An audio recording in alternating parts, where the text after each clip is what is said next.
The Lord's Prayer is a beacon of hope, a guiding light in times of darkness. It's a prayer Jesus gave us, a gift that transcends time. It teaches us to pray, to connect with the divine. Your kingdom come, your will be done, on earth as it is in heaven. These words are powerful. They paint a vivid picture. It's a picture of God's reign, a vision of divine order. At the end of the prayer, we find a profound phrase, forever and ever. These words are a comfort, a promise of eternal peace. They remind us of something greater. God's reign is not temporary. His rule is eternal, unchanging. These words give us a glimpse into the infinite. We see a future without end, a horizon that never fades. Forever and ever speaks to our souls. It whispers of eternity, of a timeless existence. It's a place beyond time, beyond the constraints of our world, a place where God's love reigns supreme, unchallenged and pure. This phrase is an anchor, a steadfast promise. It holds our hope steady, unwavering in the face of life's storms. The Bible speaks of God's eternal nature, a concept that transcends human understanding and time itself. Psalm 90:2 says, "Before the mountains were brought forth, or ever you had formed the earth and the world, even from everlasting to everlasting, you are God."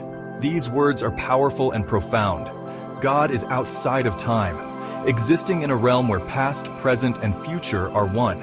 He is not bound by its limits, unlike us who are confined to the ticking of the clock. He sees the beginning and the end, the dawn and the dusk, all in one eternal moment.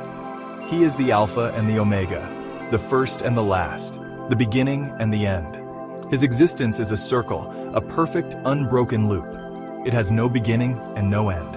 This truth is significant and awe-inspiring. It changes how we see ourselves, our place in the universe, and our relationship with the divine. We are small but loved, cherished by an infinite God. We are finite, but God is infinite. And in His infinity, He cares for each of us. He holds us in His hands, guiding us through the vastness of time and space. Revelation 11:15 declares, "The kingdom of the world has become the kingdom of our Lord and of His Christ, and He shall reign forever and ever." This verse is a victory cry. It's a declaration of triumph over all darkness and despair. It speaks of a future hope, a hope that transcends our current struggles and pains. God's kingdom will reign supreme. It will be a kingdom of peace, justice, and love.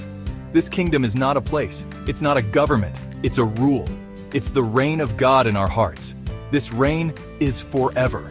It will never fade. It will never end. This promise is a source of strength. It gives us courage to face each day.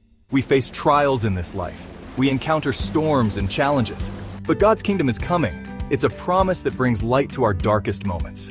His rule will be complete. It will be a reign of eternal peace and joy. How then should we live? We live with purpose. We live with hope. Colossians 3:2 urges, "Set your minds on things above, not on earthly things." Our focus should be on God's kingdom. We live for what lasts. We invest in eternity. This changes our priorities. It changes our decisions. We live differently forever and ever. These words are a promise. They are a beacon. They guide our steps. They anchor our hope. Let us live each day in the light of eternity. Let us live for the God who reigns forever and ever.